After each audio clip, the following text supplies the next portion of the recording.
ఇంతకీ సరియు మీకు ఏమవుతుంది సార్? మా బావ కూతురు. మా బావకు లవ్ మ్యారేజీల మీద పెద్దగా అభిప్రాయం లేదు. ఓ, దానికి కారణం 30 సంవత్సరాల క్రితం మా నాన్న మా మేనత్తని తను ప్రేమించిన అబ్బాయికిచ్చి పెళ్లి చేశారు. కానీ వాడు 3 సంవత్సరాలు కాపురం చేసి తనని వదిలేశాడు. ప్రేమ పెళ్లికి ముందున్నట్లు పెళ్లి తర్వాత ఉండదు. ప్రభావతిని నేను బాగా చూసుకుంటాను సార్. మా చెల్లిని నీకిచ్చి పెళ్లి చెయ్యము అని చెప్పడానికి నేను ఇక్కడ రమ్మన్నాను.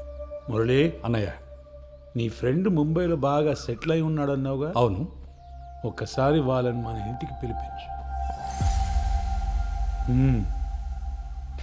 ఆ తర్వాత మేము లేచిపోయి పెళ్లి చేసుకున్నాం. మేము సంతోషంగానే ఉన్నాం. కానీ ఆయన మనసు మారలేదు. మా మొహం చూడడానికి కూడా ఇష్టపడేవాడు కాదు. కొన్ని సంవత్సరాల తర్వాత తను క్యాన్సర్తో చనిపోయింది. అప్పుడు కూడా చూడ్డానికి రాలేదు. ఓ అమ్మాయిని భర్త ఎంత ప్రేమగా చూసుకున్నా తన ఫ్యామిలీ లేని లోటు తీర్చలేడు. నీకు తన మీద నిజంగా ప్రేమ ఉంటే తనని మర్చిపో. నేను మీలా తప్పు చేయను సార్. లేచిపోయి పెళ్లి చేసుకోను. అయినా నేను లవ్ మ్యారేజ్ లాగా అప్రోచ్ అవ్వను. అరేంజ్డ్ మ్యారేజ్ లాగా అప్రోచ్ అవుతాను. పంతులతో ఫోటో పంపిస్తాను. బాగానే ఉంటానుగా, నచ్చేస్తాలేండి. బాగున్నాడు చూడు. అబ్బాయికి చెడు అలవాట్లు లాంటివి ఏం లేవు కదా?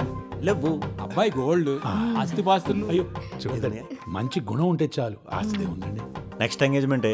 అబ్బాయి మీకు నచ్చితే త్వరలోనే ముహూర్తాలు పెట్టించేద్దాం సార్. అవ్వడానికి లవ్ మ్యారేజ్ అయినా కలరింగ్ మాత్రం అరేంజ్డ్ మ్యారేజ్లో ఇస్తాం. చాలా థ్యాంక్స్ సార్. ముందుగానే సరి వాళ్ళ ఫ్యామిలీ గురించి చెప్పి చాలా హెల్ప్ చేశారు. ఓకేనమ్మా, ఆల్ ది బెస్ట్.